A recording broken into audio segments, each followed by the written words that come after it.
tell you a story. Peter is our new follow-up coordinator. He said he got a phone call on his cell phone, which we broadcast on our channel, and it was from a man, we'll call him Muhammad. And Muhammad said, I need to meet with you. Now, normally our guys would say, not a good idea. Let's talk first on the phone. But he felt the Lord was saying, go meet this guy,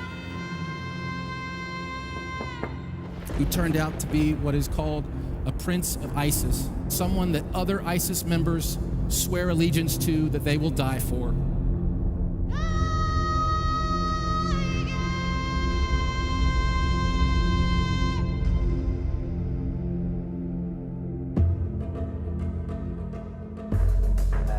The prince was a religious person in ISIS, and they considered him like a leader who teaches the Quran.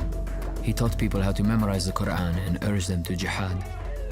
I grew up under radicalism. I was raised to take back Islam to the era of Muhammad, the era of power and conquests. We began to form groups to defend the country and Islam. One day, somebody asked me why I am a Muslim. I had no answer. I began to search in Quran, Hadith, and Sunnah. I wanted to find proof and evidence that Allah exists and Islam is right. I found nothing.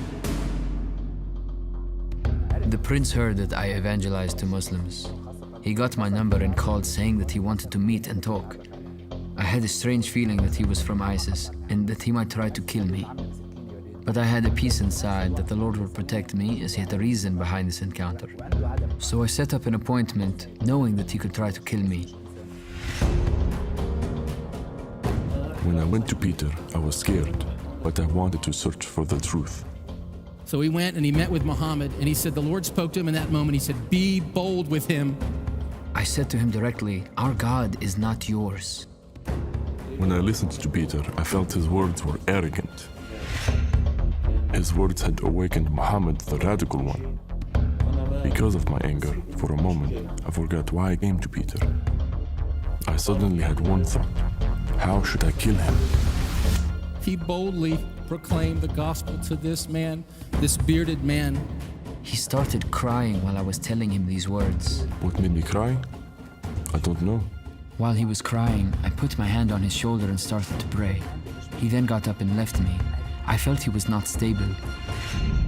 They met. They went their separate ways. He called again. The man came back very shaken.